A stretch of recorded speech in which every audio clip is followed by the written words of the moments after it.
Class sixth social science.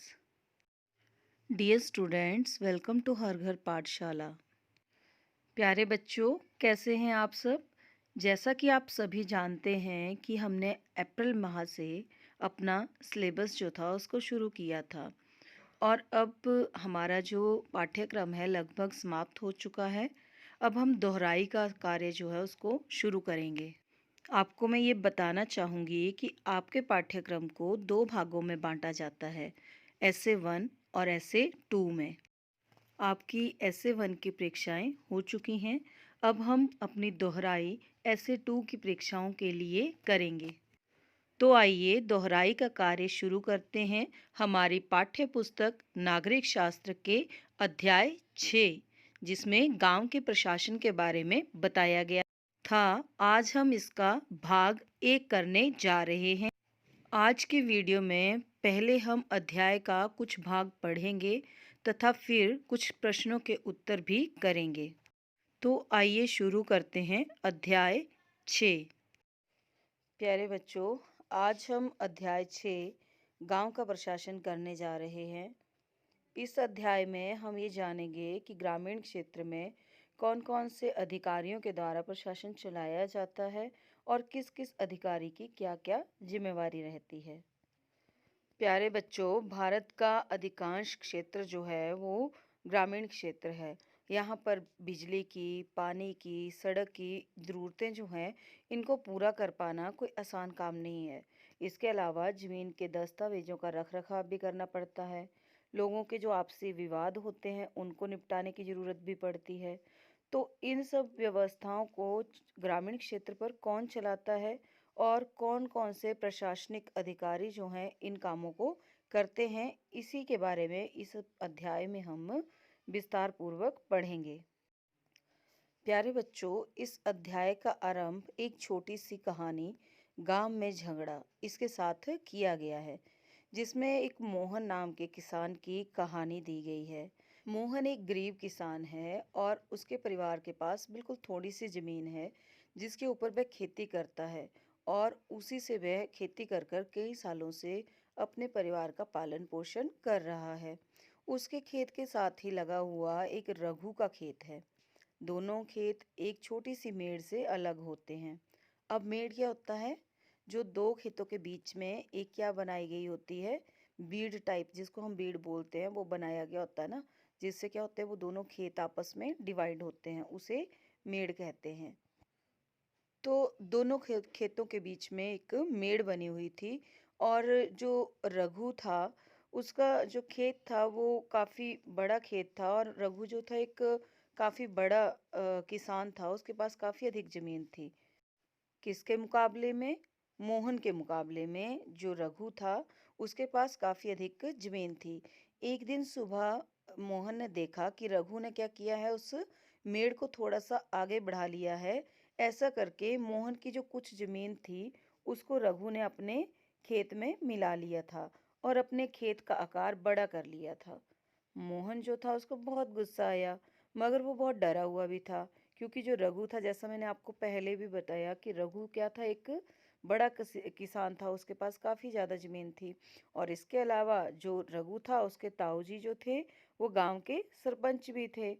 और फिर भी उसने क्या किया, मोहन ने पहले तो उसकी हिम्मत नहीं हो रही थी कि वो उसके साथ क्या करे, झगड़ा ले रघु के साथ। फिर भी वो बड़ी हिम्मत जुटाकर रघु के घर पर गया। वहाँ पर दोनों के बीच में क्या हुआ, काफ़ी कहासुनी हो गई, लड़ाई झगड़ा हो गया। अब रघु ये मानने से ही इनकार कर रहा था कि उसने मेढ़ को आगे बढ़ाया और थोड़ी देर में क्या हो गया, उनकी जो आपस की कहासुनी थी वो झगड़े में शुरू हो गई। अब रघु ने अपने एक मजदूर को भी बुला लिया और दोनों मिलकर मोहन पर चिल्लाने लगे और थोड़ी ही देर में उन्होंने मोहन को मारना भी शुरू कर दिया। अब मोहन के चिल्लाने की आवाज़ सुनकर पड़ोसी बाहर आए और उन्होंने देखा कि मोहन की पिटाई हो रही है।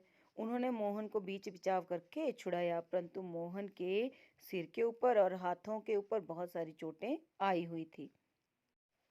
मोहन के ही एक पड़ोसी ने उसकी मरहम पट्टी की और मोहन का एक दोस्त था जो वहीं पे डाकघर में काम करता था। उसने ये सुझाव दिया कि हमें क्या करना चाहिए, पुलिस स्टेशन जाकर रपट लिखवानी चाहिए। तो जबकि कुछ लोग इसके खिलाफ भी थे, उनको ये लग रहा था कि बहुत सारा पैसा बर्बाद हो जाएगा और नतीजा जो है वो कुछ नहीं निकलेगा। और रघु जो और है और उसका जो परिवार है वो पहले से ही पुलिस स्टेशन पहुंच चुके होंगे। काफी विचार विमर्श किया, अंततः ये तय हुआ कि जिन पड़ोसियों के सामने ये घटना हुई है उनको लेकर मोहन जो है वो पुलिस थाने जाएगा। थाने जाते वक्त रास्ते में एक पड़ोसी ने कहा कि क्यों ना हम थोड़े से और पैसे खर्च कर कर शहर के किसी बड़े थाने में चले जाएं। तो मोहन ने बताया कि बात पैसों की नहीं है, हम अपने इस मामले को अपने इसी थाने में दर्ज करवा सकते हैं, क्योंकि हमारा गांव इसी के कार्यक्षेत्र में आता है। इसका क्या मतलब हुआ प्यारे बच्चों? इसका मतलब हुआ कि जिस क्षेत्र में कोई घटना घटती है, उसकी रिपोर्ट जो है उसी थाने में लिखवाई जा सकती है। हम कहीं और जाकर उसकी रिपोर्ट नहीं लिखवा सकते हैं। जो थाना उस क्षेत्र के अंतर्गत आता है, उसी थाने में ही वहाँ पे रिपोर्ट लिखवाई जा सकती है। अच्छा प्यारे बच्चों, ये बताओ कि अगर आपके घर में चोरी हो जाती है तो आप किस थाने में जाकर शिकायत दर्ज करवाओगे? और दूसरा, मोहन और रघु के बीच में किस बात को लेकर विवाद हुआ? किस बात को लेकर विवाद हुआ? जमीन के बारे में विवाद हुआ उन दोनों के बीच में। मोहन को रघु से झगड़ा करने में डर क्यों लग रहा था? क्यों डर लग रहा था मोहन को? क्योंकि रघु जो था एक बड़ा किसान था और दूसरा रघु के जो ताऊ जी थे वो क्या थे, एक सरपंच थे। अच्छा, अब कुछ लोग जो थे वो कह रहे थे कि मोहन को पुलिस थाने में मामला दर्ज करवाना चाहिए, जबकि कुछ लोग ऐसा करने से मना कर रहे थे। तो क्यों मना कर रहे थे? इसमें आपने थोड़ा सा विचार करना है और अपनी अपनी राय देनी है।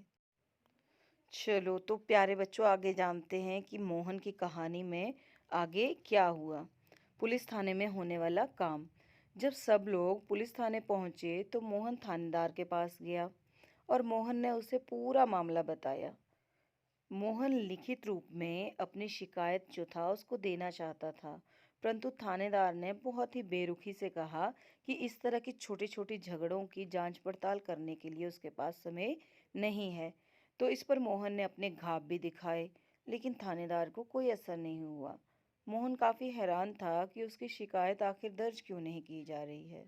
फिर मोहन बाहर गया और पड़ोसियों को बुलाकर लाया।